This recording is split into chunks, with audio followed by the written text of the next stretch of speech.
Have you ever silenced yourself because you didn't know how to express yourself? Maybe you had some wonderful idea to share or some suggestion to make, but you didn't know how to say it in English the way you would say it in your native language. Hello friends and welcome back to my channel. Friends, in this video we are going to discuss about some important thing.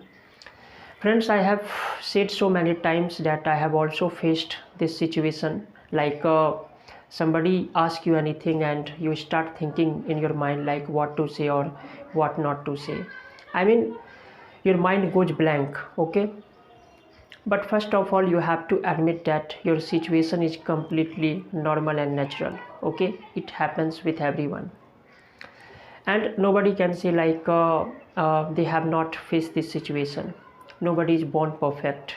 We all have some imperfection and we have to live with it.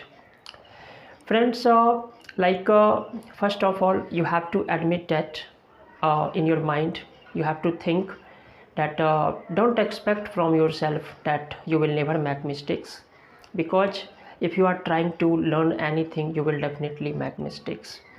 So they are the part and parcel of this language. So don't stress so much about your mistakes, and don't think in your mind like you have done something blunder. No. Yes, of course, I admit it. Like speaking English takes a lot of depth knowledge than writing, because if you are writing, if you are writing something, you have sufficient time. You can think in your mind whatever you want to express yourself. You sometimes, if you are facing any real conversation, we don't find the right combination of words, and we fall short of words there, and we are not able to express ourselves there. But if you are writing something, you have got time there, you can think in your mind and then you can write it down. So speaking is different from writing. Many people feel embarrassed when they get stuck during speech. People who get stuck with words while speaking English are considered to have even less vocabulary. Yes, this is true, friend. And if you really want to speak English, you have to challenge yourself. Yes, like I have already said so many times, you have to give your time in this language. Yes, practice. Yes, keep it in your mind. You have to practice. There is no other way out. And step out of your comfort zone. You will have to get out of your comfort zone, and challenging yourself is the best option.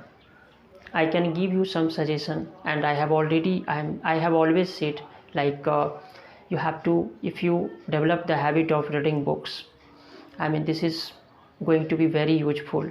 Like it boosts your vocabulary, and there are so many words there that you don't know the meaning of the words. You can write them in your diary. If you have your diary, you can maintain them and try to use the same words that you have written down in your diary.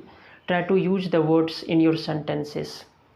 At the same time, if you read books, if you read any books, it helps you to concentrate.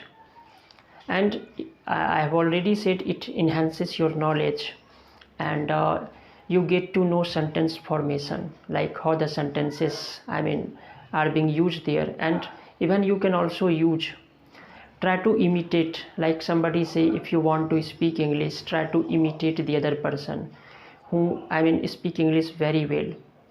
So in the same way, I'm also trying to say like just try to copy the sentences. And yes, there are so many things that you can do, but in this video, that's all for today.